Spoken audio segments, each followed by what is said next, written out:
um pouquinho, o que significa uma rede de apoio? O que é essa rede de apoio? E o quão fundamental foi essa rede de apoio quando você chegou aqui em São Paulo em 2019, né? 2019, cheguei aqui em São Paulo e, cara, eu até me emociono pra falar sobre isso, porque se não foi um dos momentos mais difíceis na minha vida, assim. Eu contei um pouco na série que eu lancei, que se chama Todo Dia é um Início, mas teve muitas histórias por trás daqueles 1 minuto de vídeo.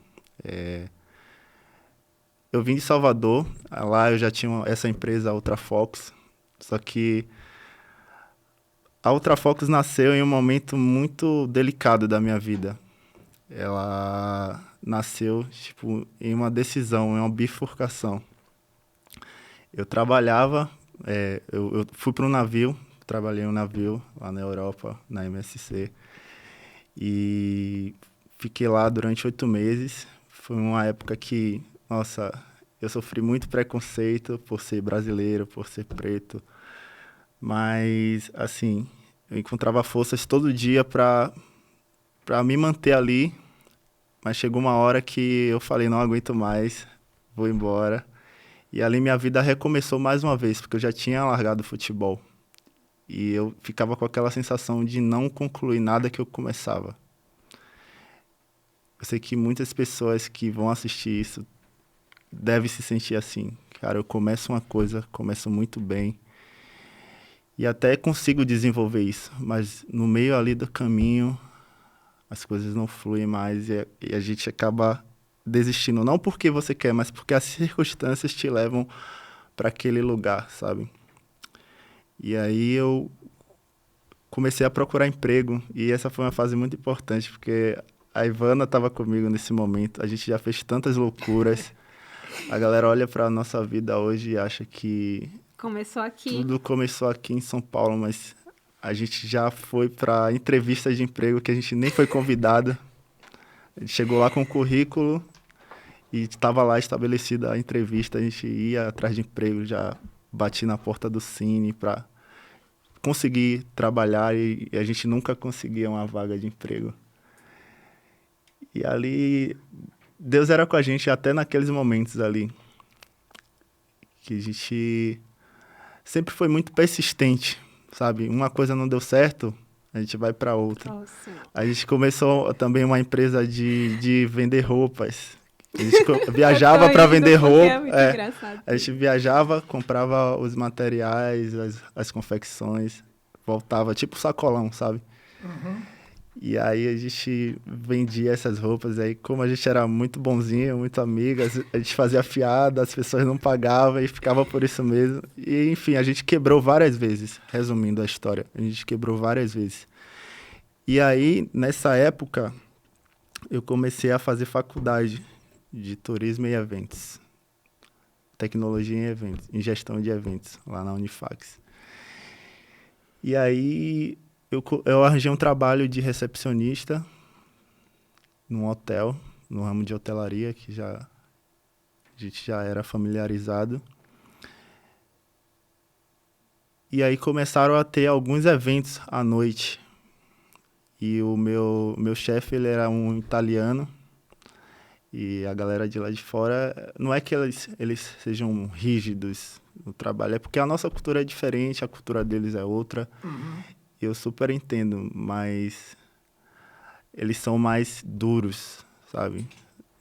Os sentimentos deles não é igual ao nosso, a gente é muito sentimental, sabe? E eles falam uma coisa e é isso, e é isso. E daí começaram a ter esses eventos à noite e eu fazia a faculdade à noite.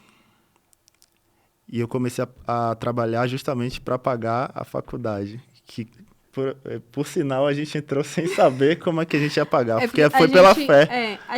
Quando a gente entrou, a gente tinha ganhado uma bolsa parcial pelo Enem na época, mas precisava pagar a outra metade. A gente falou, não, a gente vai entrar e a gente vai pagar sim. A gente não A gente tinha nem emprego. Esse emprego não tinha... ele foi assim, uma bênção que Deus enviou ali. É o famoso põe o pé que Deus põe Põe no o chão. pé que Deus põe no chão. Justamente. Foi É realmente. o famoso, né? Eu vivo pela fé.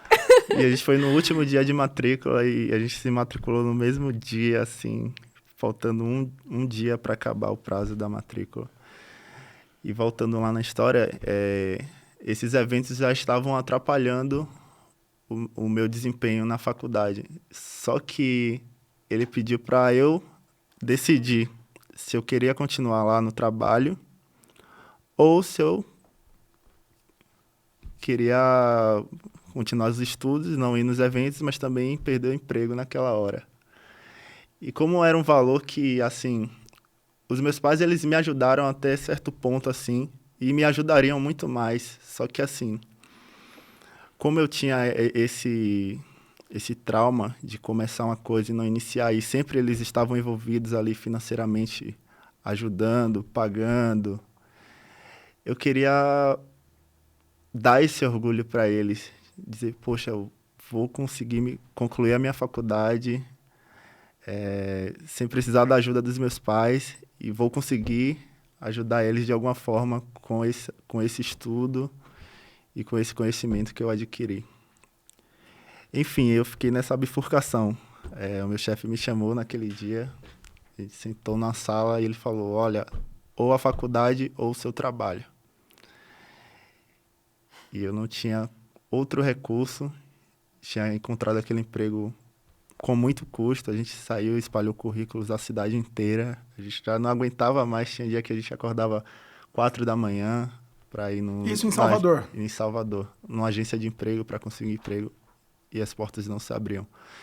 E eu pensei muito naquele momento eu pensei, nossa, o que é que eu vou fazer? Será que eu abro mão dos meus estudos e fico aqui nesse emprego para ajudar os meus pais, ou se não, tipo, tento negociar ou mudo a matrícula para amanhã. Só que era muito difícil também. E eu tomei uma decisão naquele momento, e aquele dia acho que mudou o curso da minha vida. Assim, falei, vou pôr o pé e Deus vai pôr o chão. Falei, eu prefiro concluir minha faculdade. Eu não vou ir para os eventos à noite, me desculpe, mas muito obrigado pela oportunidade e ficamos por aqui. E aí naquele dia também já tinha a câmera fotográfica lá que meu pai tinha me dado de presente. E eu falei, cara, eu vou montar um negócio, vou dar certo nesse negócio. E aí a gente montou uma estrutura, fez... E essa história aí da empresa que a gente criou, que sustentou, Deus nos ajudou a sustentar a nossa faculdade, foi paga com essa empresa. E eu lembro bem porque deu certo. Eu lembro que a gente fez uma oração que a gente colocou Deus como sócio.